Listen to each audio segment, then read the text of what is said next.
Everybody, welcome back to our channel. ఈరోజు వీడియోలో మనం మన డైలీ లైఫ్లో యూజ్ చేసే కొన్ని వర్డ్స్ అండ్ సెంటెన్సెస్ని ఇంగ్లీష్లో ఏ విధంగా చెప్పాలో ఈ వీడియోలో తెలుసుకుందాం. వీడియోని స్కిప్ చేయకుండా ఎండ్ వరకు చూడడానికి ప్రయత్నించండి. వీడియో కనుక నచ్చినట్లయితే లైక్ చేయండి, షేర్ చేయండి. అలాగే మరిన్ని ఇంట్రెస్టింగ్ వీడియోస్ కోసం నా ఛానల్ని మీరు సబ్స్క్రైబ్ చేయండి. ఇప్పుడైతే మనం టాపిక్లోకి వెళ్ళిపోదామా? Let's get in to the topic. First one is, నువ్వు నీ స్నేహితులను ఆహ్వానించావా? నువ్వు నీ స్నేహితులను ఆహ్వానించావా? మన ఇంట్లో ఏమైనా ఫంక్షన్స్ ఉన్నప్పుడు రిలేటివ్స్ కానీ ఫ్రెండ్స్ కానీ పిలుస్తూ ఉంటాం కదా. సో దీన్ని మనం ఇంగ్లీష్లో did you invite your friends?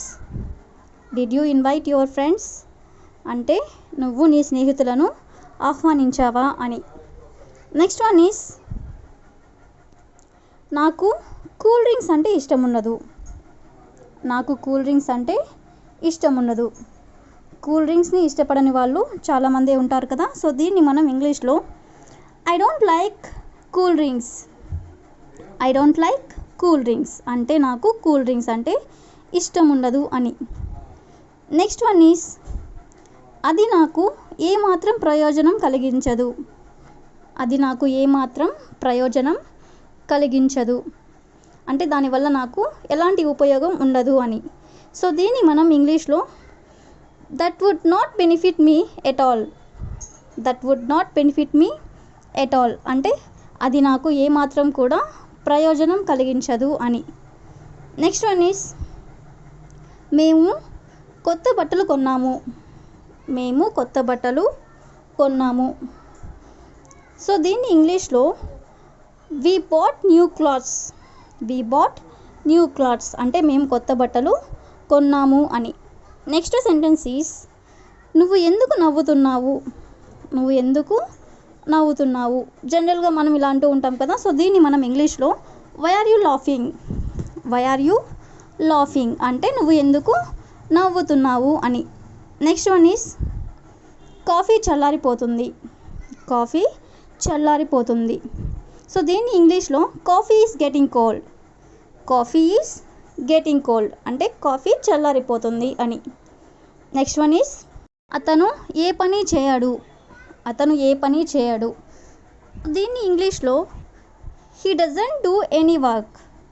He doesn't do any work అంటే అతను ఏ పని కూడా చేయడు అని. నెక్స్ట్ వన్ ఈస్, ఇంకా కొన్ని రోజులు వేచి చూద్దాం.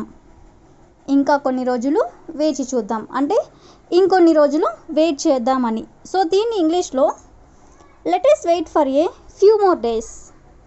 Let us wait for a few more days అంటే ఇంకొన్ని రోజులు వెయిట్ చేద్దామని.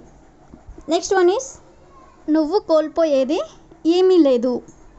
నువ్వు కోల్పోయేది ఏమీ లేదు. జనరల్గా ఇలా అంటూ ఉంటారు కదా. సో దీన్ని ఇంగ్లీష్లో you have nothing to loss.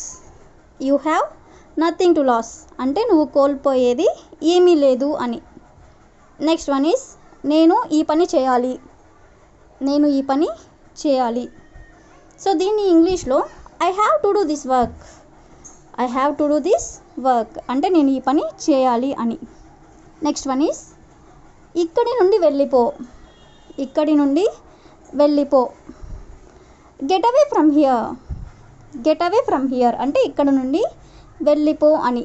Next sentence is, మళ్ళీ అలా చేయకు. మళ్ళీ అలా చేయకు అంటే ఇంకోసారి అలా చేయకు అని. సో దీన్ని ఇంగ్లీష్లో don't do that again. Don't do that again అంటే మళ్ళీ ఇంకోసారి అలా చేయకు అని. నెక్స్ట్ వన్ ఈస్, వాళ్ళు ఇంకా పరీక్షలు రాస్తూనే ఉన్నారు. వాళ్ళు ఇంకా పరీక్షలు రాస్తూనే ఉన్నారు. సో దీన్ని ఇంగ్లీష్లో they are still writing exams. They are still writing exams. Still అంటే ఇంకా అని. ఇంకా పరీక్షలు రాస్తూనే ఉన్నారు అంటే they are still writing exams. Next one is, రేపు ఇక్కడికి వస్తావా? రేపు ఇక్కడికి వస్తావా? మనం జనరల్గా ఇలా ఎవరినైనా పిలుస్తూ ఉంటాం కదా. సో దీన్ని ఇంగ్లీష్లో will you come here tomorrow. Will you come here tomorrow అంటే రేపు ఇక్కడికి వస్తావా అని. నెక్స్ట్ వన్ ఈస్, ఎవరైనా ఇక్కడికి రావచ్చు. ఎవరైనా ఇక్కడికి రావచ్చు. సో దీన్ని ఇంగ్లీష్లో anyone may come here. Anyone may come here అంటే ఎవరైనా ఇక్కడికి రావచ్చు అని. నెక్స్ట్ వన్ ఈస్ వాళ్ళు ఎక్కడ నివసిస్తున్నారు. వాళ్ళు ఎక్కడ నివసిస్తున్నారు అంటే వాళ్ళు ఎక్కడ ఉంటున్నారు అని. సో దీన్ని మనం ఇంగ్లీష్లో wear do they reside. Wear do they reside అంటే వాళ్ళు ఎక్కడ నివసిస్తున్నారు అని. నెక్స్ట్ వన్ ఈస్ అతను ఇంకా నిద్రపోతున్నాడు. అతను ఇంకా నిద్రపోతున్నాడు. సో దీన్ని ఇంగ్లీష్లో he is still sleeping. He is still sleeping. Still అంటే ఇంకా అని. అతను ఇంకా నిద్రపోతున్నాడు అంటే he is still sleeping. Next one is నీకు ఒక విషయం తెలుసా. నీకు ఒక విషయం తెలుసా. మనం జనరల్గా ఎవరితో అయినా ఇలా అంటూ ఉంటాం కదా. సో దీన్ని ఇంగ్లీష్లో you know one thing. You know one thing అంటే నీకు ఒక విషయం తెలుసా అని. నెక్స్ట్ వన్ ఈజ్ నీకు ఎంత డబ్బులు కావాలి. నీకు ఎంత డబ్బులు కావాలి అంటే ఎంత డబ్బులు కావాలి అని. సో దీన్ని ఇంగ్లీష్లో how much money do you want. How much money do you want అంటే నీకు ఎంత డబ్బులు కావాలి అని. నెక్స్ట్ వన్ ఈజ్ నేను ఇప్పుడు నీకు సహాయం చేయలేను. నేను ఇప్పుడు నీకు సహాయం చేయలేను అంటే నేను సహాయం చేసే పరిస్థితుల్లో ఇప్పుడు లేను అని. సో దీన్ని ఇంగ్లీష్లో I can't help you now. I can't help you now అంటే ఇప్పుడు నేను నీకు సహాయం చేయలేను అని. నెక్స్ట్ వన్ ఈజ్ నీ లక్ష్యంపై దృష్టి పెట్టు.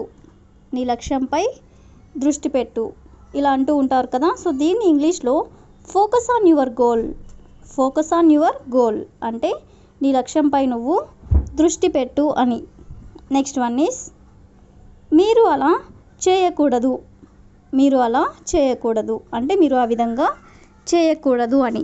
సో దీన్ని ఇంగ్లీష్లో you should not do it like that. You should not do it like that అంటే మీరు అలా చేయకూడదు అని. నెక్స్ట్ వన్ ఈజ్ నీ అర్హత ఏమిటి. నీ అర్హత ఏమిటి అంటే నీ క్వాలిఫికేషన్ ఏమిటి అని. సో దీన్ని ఇంగ్లీష్లో what is your qualification. What is your qualification అంటే నీ అర్హత ఏమిటి అని. నెక్స్ట్ వన్ ఈజ్ ఇది మంచి అవకాశం. ఇది మంచి అవకాశం. సో దీన్ని ఇంగ్లీష్లో it's a nice opportunity. It's a nice opportunity అంటే ఇది నీకు మంచి అవకాశం అని. That's all for today. I will ask you A question for you. అతని మాట విను. అతని మాట విను.